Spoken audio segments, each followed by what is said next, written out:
Hi guys. Release letter की ज़रूरत किसको पड़ती है? रिलीज़ लेटर की ज़रूरत उसको पड़ती है जिसने 6 महीने कंप्लीट नहीं करे अपने प्रिंसिपल कोर्स में। प्रिंसिपल कोर्स कौन सा कोर्स होता है?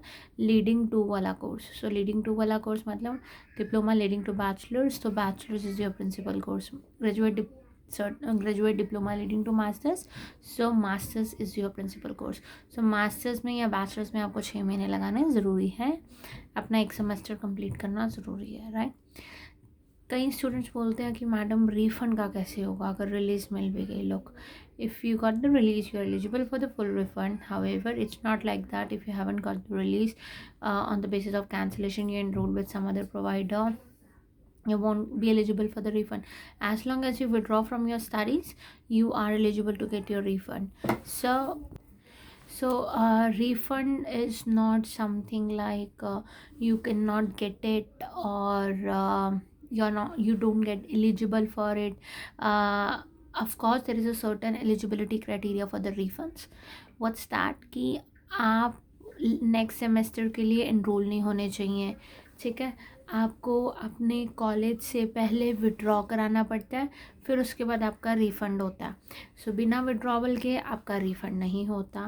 That is also the thing which is very very important for every one of you कि until or unless you withdraw from your studies you cannot apply for the refund, let it be a college, let it be a uni. अब काफ़ी सारे students को होता है जो खासकर college में आते हैं कि हमने 4 मंथ्स कम हम 1 साल की फ़ीस दे के आते हैं, हमने 4 मंथ्स कंप्लीट कर लिया, हमने कॉलेज चेंज कर लिया, 6 मंथ्स कंप्लीट करें, हमने कॉलेज चेंज कर लिया, और अब हमारा नेक्स्ट 6 मंथ्स का हमको रिफ़ंड चाहिए, ठीक। अब स्टूडेंट्स कहते हैं कि हम वो रिफ़ंड के लिए एलिजिबल हैं कि नहीं है। तो रिफ़ंड के लिए एलिजिबल आप तभी हो, आप एक बार अपना ऑफ़र लेटर अपने जो इस एजेंट के थ्रू आप इंडिया से ऑस्ट्रेलिया आए थे, तो वो वाली ऑफ़र लेटर मंगाओ। ऑफ़र लेटर चेक करो कि वो वाले ऑफ़र लेटर में क्या लिखा हुआ है। एक एक रिफ़ंड पॉलिसी लिखी होती है ऑफ़र लेटर में, सो वो एक बार रीड करो, ठीक है। In 70 to 80% of the cases जिसमें लिखा होता है कि you are eligible to get the full refund. However colleges के केसेस में लिखा होता है कि आपको पूरा रिफ़ंड नहीं देंगे, है ना, 80% देंगे अगर आप एनरोलमेंट डेट से या सेंसस डेट से पहले विड्रॉ कर लोगे। अगर आप सेंसस डेट के बाद करोगे तो $0 रिफंड। आई थिंक यूनिवर्सिटीज़ के केसेस में, मोस्ट ऑफ द यूनिवर्सिटीज़ के केसेस में ऐसा होता है, राइट। अब इसमें एक और चीज़ है कि स्टूडेंट्स कई बार क्या करते हैं, स्टूडेंट एनरोल कर लेते हैं, राइट, या फिर उन्होंने जब फर्स्ट टाइम एनरोलमेंट कराने जाते हैं किसी भी यूनिवर्सिटी में, तो उन्होंने ऑप्शन टिक किया होता है ऑटोमेटिक एनरोलमेंट।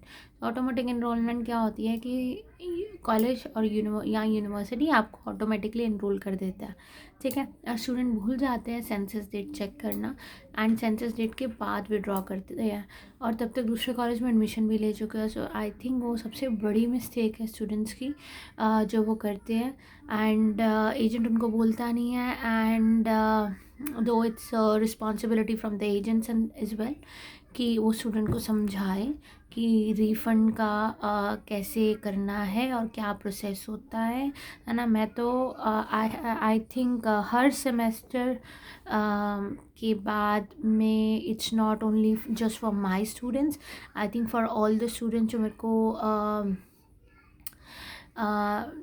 मेरी वीडियोस देखते हैं या फिर एक दूसरे से बात करते हैं, I always share with them कि आप विड्रॉवल ज़रूर कराएं। विड्रॉवल के बाद ही रिफ़ंड मिलता है।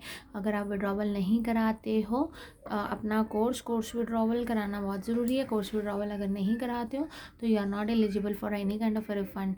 So just keep it noted, you are not eligible for any kind of a refund until unless you withdraw from the previous studies, so or a previous university और a previous college. अगर पहले तो withdrawal का process होता है, फिर उसके बाद आपका रिफ़ंड होता है। तो ऐसा कुछ नहीं है कि सीधा रिफ़ंड डाल दो ना, पहले विड्रॉवल फिर रिफ़ंड। अगर आपको और भी कोई क्वेश्चंस है रिलेटेड टू विड्रॉवल्स और refunds, just get back to me and just comment below. Thank you so much.